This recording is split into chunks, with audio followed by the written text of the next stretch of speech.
Sa ibang balita, puwersahan umanong nanguha ng dokumento si Batangas 1st District Representative Leandro Leviste mula sa opisina ni dating DPWH Undersecretary Maria Catalina Cabral ayon sa ilang staff ng yumaong opisyal. Sagot ni Leviste, hindi siya nakipag-agawan at may basbas ni Secretary Vince Dizon ang kanyang mga ginawa. Itinanggi naman niya ng kalihim. Balitang hatid ni Joseph Morong, exclusive. Kuha ito ng pagpunta ni Batangas 1st District Representative Leandro Leviste sa opisina ni dating Public Works and Highways Undersecretary Catalina Cabral noong September 4, 2025. Sa videong ito, nakuha pasado alas 5 ng hapon na, makikitang lalabas si Leviste mula sa opisina ni Cabral at pupunta sa programming office sa kaparehong floor. Kasunod niya si Cabral. Sa isa pang kuha ng CCTV, lalabas sina Cabral at Leviste mula sa programming office. Si Leviste may hawak na mga papel habang tila may ipinapaliwanag sa kanya si Cabral. Ito yung opisina ni dating DPWH Undersecretary Catalina Cabral dito sa DPWH Central Office.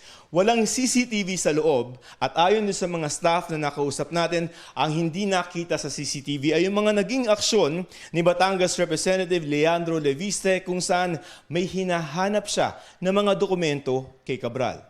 Pwersahan o manong nanguha si Leviste ng mga dokumento at kumopya ng mga files sa computer sa opisina ni Cabral at programming office. Hiniling nilang itago ang kanilang pagkakakilanlan dahil sa takot para sa kanilang seguridad.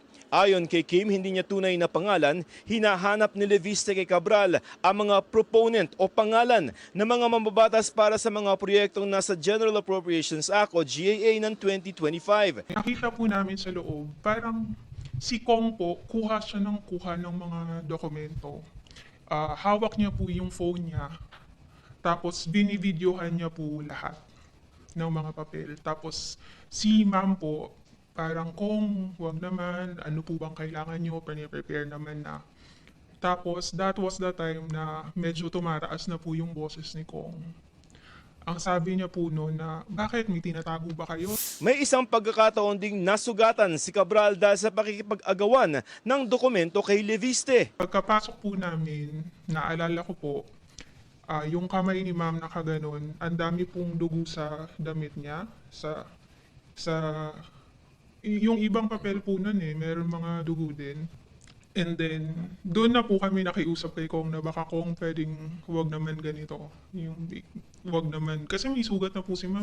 Dito makikita na tila may bandage na sa kamay si Cabral habang may kausap sa telepono. Para daw mapayapa si Leviste, iniutos ni Cabral na bigyan ito ng kopya ng listahan ng National Expenditure Program at GAA na nakalagay ang pondo sa mga distrito para sa taong 2025. It doesn't necessarily mean po na sila po yung nag-propose.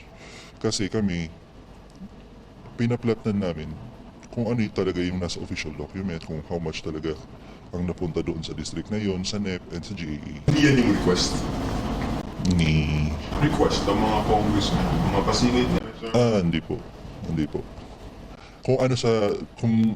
Kung saan located yung project, bawa. Province A. Oh yes. Kung saan talaga located yung project, doon naka-lodge yung allocation na. Pero dahil natagalan ang pagpiprint ng dokumento, pinuntahan na ni Leviste ang opisina kung saan ito piniprint.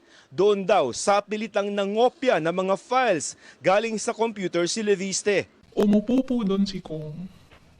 Tapos nagkalikot-kalikot na siya ng mga ng mouse, ng keyboard. Sinabi ko naman ho na Kong, wag naman ganito.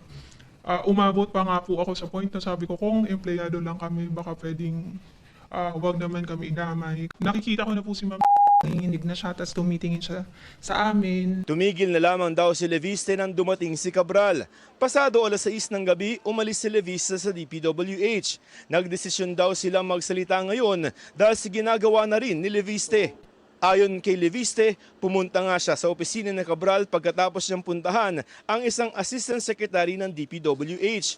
Itinanggi ni Leviste na nakipag-agawan siya ng mga dokumento kay Cabral. I vehemently deny na may inagawan akong dokumento from Yusek Cabral.